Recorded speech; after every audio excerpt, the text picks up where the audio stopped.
Bonjour, nous sommes le mercredi 1er juillet 2026 et le sujet est la mortalité qui a augmenté avec la canicule de fin mai de près de 14%.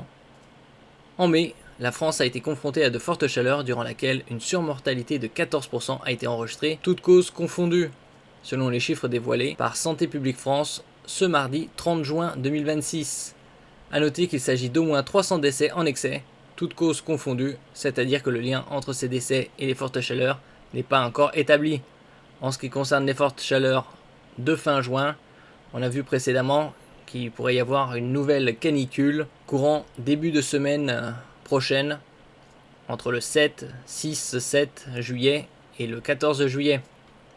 N'oubliez pas de vous abonner pour plus de news nationales, européennes et internationales sur ce monde dans lequel nous vivons. Durant les fortes chaleurs qui ont frappé le pays au mois de mai, donc il y a un mois et demi environ, la mortalité a augmenté de près de 14% par rapport à la normale, comme l'a dévoilé Santé publique France ce mardi 30 juin. Une majorité de décès chez les personnes âgées, puisqu'il y a de plus en plus de personnes âgées. On doit être aux alentours de 20-25% en ce qui concerne 25% en ce qui concerne les plus de 60 ans. Un épisode de canicule est survenu du 24 au 28 mai dans 6 départements des régions Bretagne et Pays de la Loire.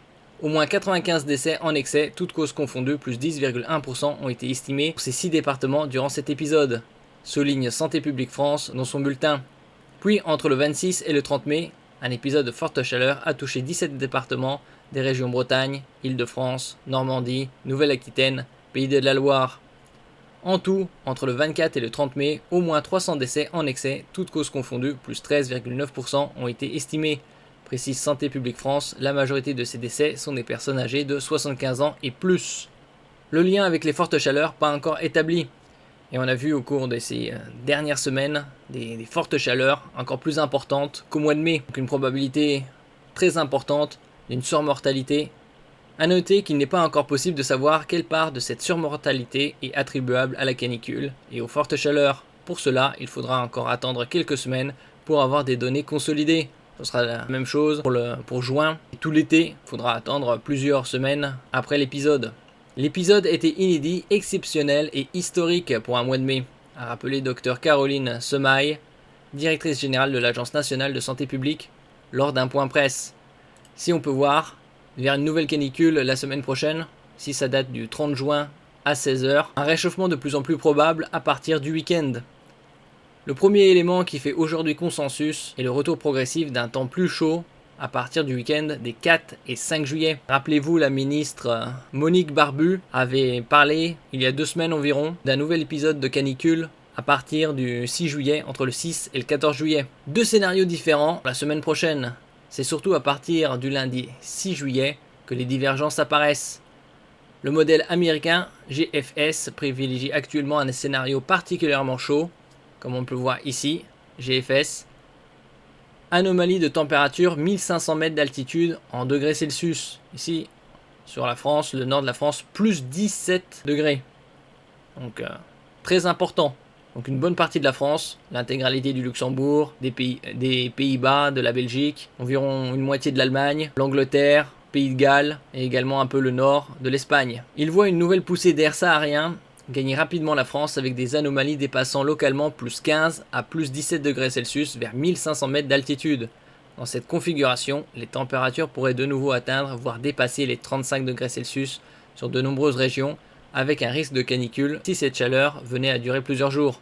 Ça c'est le modèle américain. Et ici, à l'inverse, le modèle européen CEP IFS propose un scénario plus modéré, reste tout de même très élevé au niveau des chaleurs.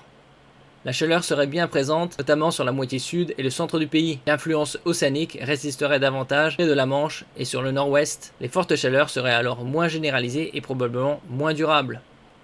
Comme on peut voir ici. Ici, scénario CEP. Anomalie de température 1500 mètres d'altitude en degrés Celsius, c'est bien moindre. Ici, on est aux alentours de plus 8 à plus 10%, sur à peu près la même zone géographique, c'est-à-dire l'Europe de l'Ouest. Donc les îles britanniques, la France, la péninsule ibérique, le Benelux. Peut-on déjà parler de canicule? Même si certains scénarios deviennent de plus en plus favorables à une nouvelle séquence de forte chaleur, il est encore prématuré de parler de canicule une semaine à l'avance. La fiabilité des modèles diminue sensiblement au-delà de 5 à 7 jours, notamment lorsque la prévision dépend du déplacement précis des centres d'action et des pressions atlantiques. En revanche, le signal d'un temps de nouveau très chaud durable, notamment au sud et à l'ouest à partir du début de la semaine prochaine, se renforce progressivement. Les prochains jours permettront de déterminer si cette chaleur constituera une nouvelle canicule sur le pays. Donc nous verrons ça prochainement.